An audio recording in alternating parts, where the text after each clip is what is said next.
55 مرتبہ ایران کو شکست دینے کا دعویٰ کیا، 35 مرتبہ ایران کو تباہ کرنے کا ذکر کیا، 38 مرتبہ معاہدے کے قریب پہنچنے اور پھر 25 مرتبہ آبنائے ہرمز کھلنے کا دعویٰ بھی کسی اور نے نہیں بلکہ امریکی صدر ڈونلڈ ٹرمپ نے کیا۔ لیکن 107 دن گزر گئے اور اب اسرائیل لبنان پر بم نہیں برسائے گا، ایران بھی کوئی کارروائی نہیں کرے گا۔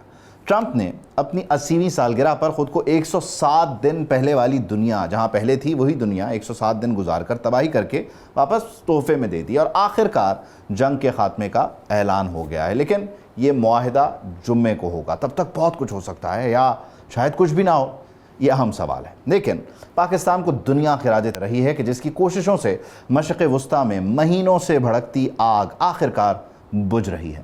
سفارتی محاذ پر پاکستان کی مسلسل خاموش مگر فیصلہ کن کوششوں نے وہ کر دکھایا کہ جسے کئی مبصرین ناممکن قرار دیتے تھے۔ قومی اسمبلی میں خطاب کرتے ہوئے وزیر اعظم شہباز شریف نے اسے دنیا کے لیے ایک تاریخی لمحہ قرار دیا ہے، لیکن یہ معاہدہ آسانی سے نہیں ہوا، یہ بہت مشکلات سے بھرپور تھا۔ وزیر اعظم کیا کہہ رہے تھے؟ جنگ کے صرف 1.5 ماہ بعد 13 اپریل کو امریکہ اور ایران ایک ابتدائی ڈیل پر رضامند ہوئے تھے۔ امریکی حکام اور ایرانیوں میں پاکستان میں مذاکرات بھی ہوئے، مگر 14 اپریل کو اسرائیل کی لبنان پر بمباری نے ماحول کو خراب کیا۔ پھر 13 مئی کو ایک بار پھر معاہدہ تقریباً تیار تھا، لیکن 14 مئی کو ہونے والے اسرائیلی حملے نے سفارتی پیش رفت پھر روک دی۔ 13 جون کو بھی یہی کہانی دہرائی گئی کہ جب معاہدے پر الیکٹرانک دستخط کی بات چل رہی تھی، عین انہی لمحوں میں اسرائیل نے بیروت پر حملہ کر دیا کہ جس سے معاملہ پھر لٹک گیا۔ لیکن پاکستان کی سفارتکاری نے ایک بار پھر اس معاملے کو سنبھالا، یعنی جب ڈیل قریب پہنچی، اسرائیل نے کوئی نہ کوئی فوجی کارروائی مذاکرات کے راستے میں رکاوٹ بن کر کھڑی کر دی۔ لیکن بالآخر جو چیز میدان میں غالب آئی وہ طاقت نہیں ہے، وہ سفارتکاری ہے۔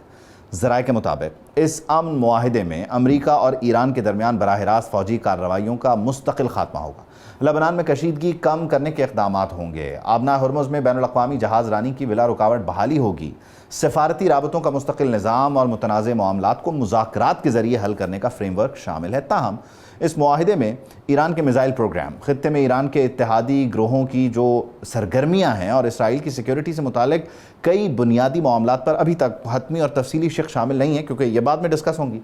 یہی وجہ ہے کہ اسرائیل کے سخت گیر حلقے اس معاہدے پر شدید تحفظات کا اظہار کر رہے ہیں اور اسے خطے کے تمام تنازعات کا مکمل حل ماننے کے لیے وہ تیار نہیں ہے۔ لیکن معاہدے کے اعلان کے بعد عالمی منڈیوں نے کچھ اور صورت اختیار کی، فوری رد عمل دیا، گراوٹ دیکھنے میں آ رہی ہے۔ امریکی خام تیل کی قیمت 4.27% کمی کے بعد $80.61 فی بیرل، برطانوی کروڈ کی جو قیمت ہے وہ $83.31 فی بیرل تک آ چکی ہے۔ اسرائیل میں اس معاہدے پر شدید تحفظات